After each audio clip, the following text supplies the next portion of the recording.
this is my guy here. So I've got an IronTon. I picked this guy up for pretty cheap. It was maybe like 110 bucks, I think, from Northern Tool and Equipment.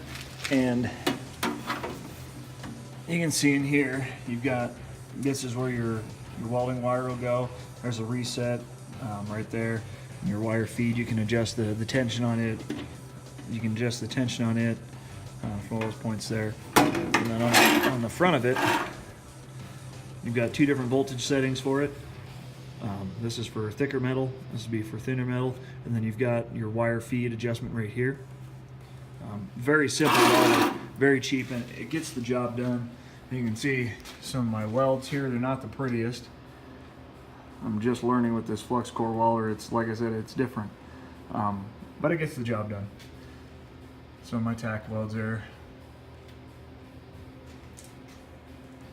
So there's a lot of splatter with this type of welder.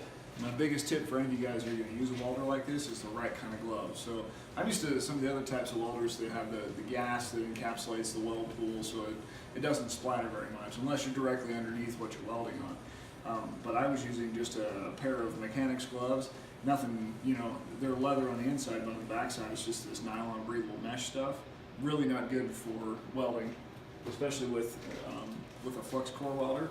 So I've got these flame-retardant gloves that are a lot better suited for this, and you can actually get some really cheap gloves from like Home Depot, or you know, for like 15 bucks. They're full leather gloves. It'll work a lot better than any of the like mechanics gloves. The other issue that I had was when I'm welding. So when I'm welding, there's a lot of splatter that can, I mean, even if you're welding down here, it will splatter everywhere, and you'll get some in the inside of your welding helmet, like basically in your hair. So make sure you've got a nice do-rag. Again, I got this one from Home Depot, like 10 bucks. It's a flame retardant, you know, so that if you do get splatter, it's not gonna burn your scalp. Burning hair is not a good smell. And for those who are not familiar with Flux Core Welders, it uses some stuff like this. So this is 0.035 Flux Core wire, and I picked this up. Home Depot's got a good buy stuff with like your Harbor Freight. You can even get it online. Make sure that where you're working around, there's nothing that's going to catch fire. Like down here, this is all concrete below where I'm working. So any of the splatter that's going to fall is all going to be on concrete, so nothing's going to catch on fire. Is it worth getting a Flux Core welder versus like a MIG or a TIG welder? And my comment is always, it depends on how much money you have.